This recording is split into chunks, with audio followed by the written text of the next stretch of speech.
sister in all the things going on in East Baltimore County, but my area covers all of Essex and Middle River, part of White Marsh, Nottingham, and Rosedale. And so that's the new District 8. I love that. So when I say I love that, it's because I like the fact that the way the lines have been drawn, things are settled now. I know there's a lot of redrawing of district lines at this moment, but it seems like it's settled pretty well in Baltimore County.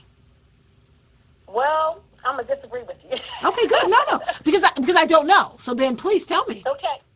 Yeah, so I just want to tell you, I'm listening to you earlier. Now, I just want to say I'm a Morgan graduate. So I have the little fight the power spirit in me. Okay, but I have been authentically learned everything as a political science major at Morgan State University, but I have been fighting for voting rights on the East Baltimore County side. Okay. What really happened was, traditionally, areas that have a lot of minorities and that are black and brown have been divided among 4 districts. Mm-hmm. During the redistricting fight, we attempted to have a majority-minority district on the east side, which would have included part of Essex, a part of Rosedale, part of Rossville, and Middle River. And that's because traditionally those are the areas where there are a lot of black and brown people. But instead, most of the time those people probably vote Democrat.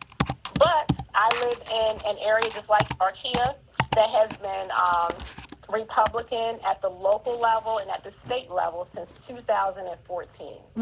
So we're trying to do something new. And I listened to one of the curlers earlier talk about Delegate Simmons, and he has his whole family running and things like that. Very disturbing. Well, let me tell you the twist on that. Nobody wants to run over here. I mean, I'm just going to be honest. I started to work with the Democratic Party to bring more voices here because they just thought who cares? A lot of the power, as far as the black power, is in West Baltimore County. But since 2022, I have started the Blue and Gold Democratic Club. And we have been bringing more voices that are Democratic to this East Baltimore County side. Even when I'm not there, they have sign waves. We had No Kings marches.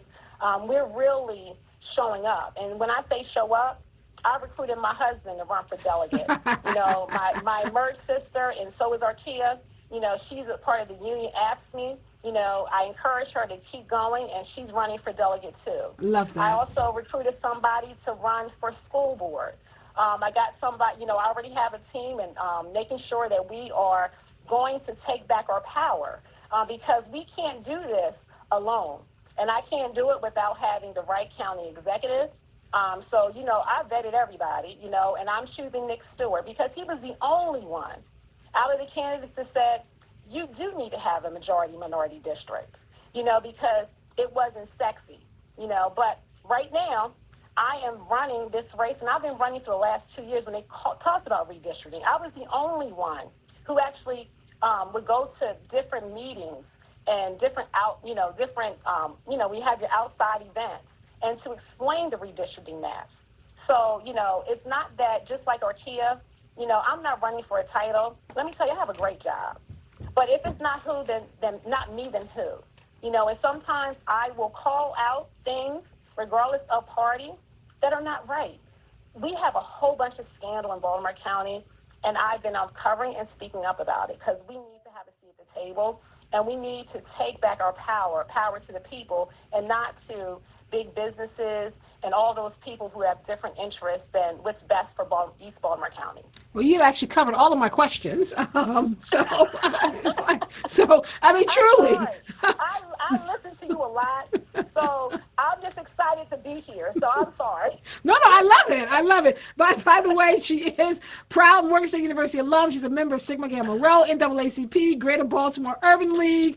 Her personal story, raised her family in Essex. She advocated for her son's right to live independently as a non-elderly disabled adult. That's what's fueling her fight for Baltimore County. She got her political chops at Morgan State University, as you can tell, the jewel. Let me ask you that when it comes to one or two things, you're like, if I can get these two things accomplished, I would consider my first term, if I'm elected, to be a success. And let me tell you, God's in control. And some people, they get in office and they want to be here forever, okay? I'm 50 years old, and 50 you change. You don't care. So I'm just going one term at a time. So what I do want to get accomplished is housing equity. For too long, and I used to work in the Office of Equity and Civil Rights in the city, and I was the ADA coordinator. And we do not have enough non-elderly disabled, we do not have enough housing. So I want to tackle that. I professionally work in housing in Montgomery County. I have worked on the Vacants of Value program. And what I need for us to do, and I already do it, I'm also, in my last job, I used to work at Maryland Inclusive Housing. I work for free. So what I also did when I left is we created the Housing Committee for Baltimore County. And we just hosted a candidate, education.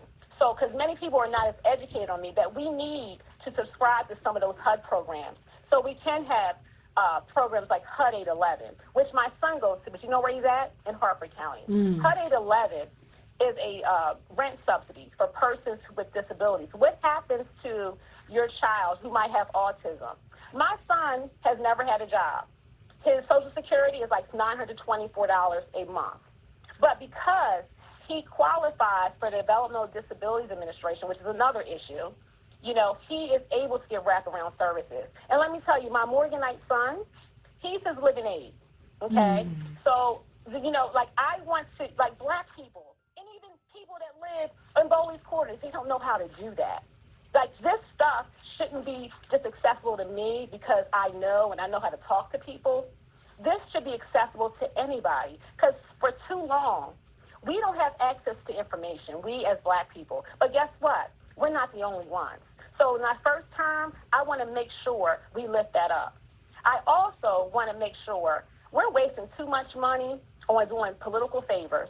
There is a lot of scandal. So I want to upgrade some of the laws related to our ethics, term limits, and also in councilmatic courtesy. And what councilmatic courtesy is that we have our little fiefdoms. If I live in District 8, you have to submit to me before you get anything done in this area. That's crazy. We have to look at this county holistically as far as businesses, small businesses, large businesses, because we have a lot of food deserts, we have poverty, and we need to look at having better jobs. And we can't do that if you just have to be my friend and you put the money in my campaign account. That's not how this should work. So those are my two big things. I want to make sure that we end the pay for play, and I want to also make sure that we work on our housing issues. So where can they find you? And folks, I'm speaking with Sharonda Dillard-Huffman, just Sharonda. Her campaign theme is Elevate East, which reflects her mission to ensure that communities on the east side of Baltimore County receive the investment, representation, and voice they deserve. How can people reach you? Well, they can just call me, okay? My number is 443-579-7910. My name is Sharonda. I used to work at State Highway, so I used to call myself S-H-A Rhonda, S-H-A-R-O-N-D-A, Huffman, HUFFMAN.com. My email address is Sharonda@SharondaHuffman.com. All right, sis, I appreciate you. I'm sorry. Oh, okay. And I'm also on social media, D8 Huffman. So, all the things. She's everywhere. You can find her everywhere, folks. Girlfriend's like, look, I listen to you all the time, so I know if I don't talk, I can't get a word in. I love it. Thank you, Sharonda Dillard.